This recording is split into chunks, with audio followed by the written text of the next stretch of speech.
have you seen more churches becoming woke? Do you think this is creeping into churches? Yeah, so I guess the question is, what do you mean by woke, right? So, do you mean woke in like some sort of like just liberal sense, or what do you kind I of mean? mean, say, well, I mean, for an extreme example, is I saw one church with a transgender Jesus.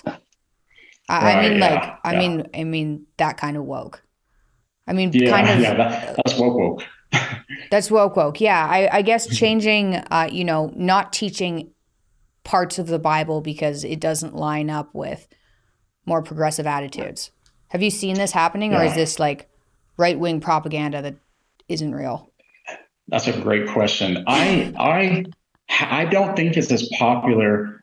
And I could be wrong on this actually too, because I'd like to see a statistical analysis of it, but I don't think it's as popular because even when I look at these type channels, these YouTube channels that are like these super progressive Christian channels, where they have like these type of trans pastors or whatever, they don't tend to have a lot of followers either. So I don't think it's that attractive to a lot of people, a lot of these channels. So I see it more as like um, maybe like right wing taking advantage of a situation, you know what I mean, to show how bad the kind of liberal agenda is and that sort of thing. But I could be wrong on that too. I'm open to being corrected.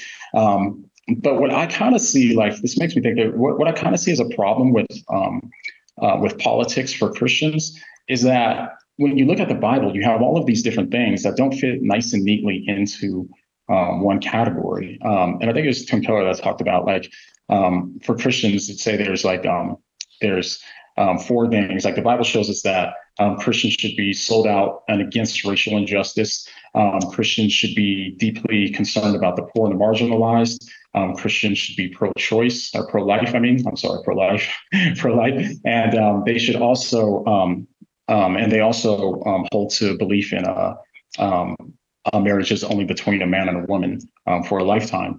And so, because of that, you have two of them sound conservative, two of them sound liberal. You know what I mean? But the early church was defined by all four. You know what I mean? The early church was very clear about all four of these things. And so, because of that, it kind of makes it bad because if you go to church and say LA, a pastor's going to be vocal about two of them, and then kind of hush about the other two. And then it's the same thing if you go to church in Louisiana, right? You're going to have the church is going to be vocal about two and not vocal about the other two. But I think as Christians, we have to be our worldview needs to be more integrated in terms of like a biblically grounded worldview rather than it just being just solely one political side. I think we need to be open to saying like, what does the Bible say about these issues, rather than what do the conservative commentators say about these issues, and then trying to make that fit into the Bible and thinking that everything liberals say is wrong, you know what I mean, or vice versa, everything conservatives say is wrong. So I think we need more of a holistic approach that's more biblically grounded than it just being looking at one political group and thinking that they represent God and the other one doesn't per se. So that's my view on politics, where I think that it's could be somewhat of an issue for a lot of Christians because there's a lot of pressure to conform all of your views over to just one side of the camp rather than having more nuanced views that are in accordance with Scripture. Hmm. I agree. Do Yeah. you think actually you'd know the statistics better than me? Is is Christianity still shrinking, or is it making a comeback more recently? Or do I just think it's making a comeback because I converted? It's Yeah, definitely making a you comeback. yeah. No, that's another great question. I think from last I've looked, it is still shrinking. But Okay. what's interesting about it is it's like that same question of what do you mean by Christianity? Because a lot of people who identify as nuns, they say that nuns say that they don't want to be identified as a particular religion, but they're still just as likely to hold belief in God and belief in the Bible and their prayer life and this sort of thing too.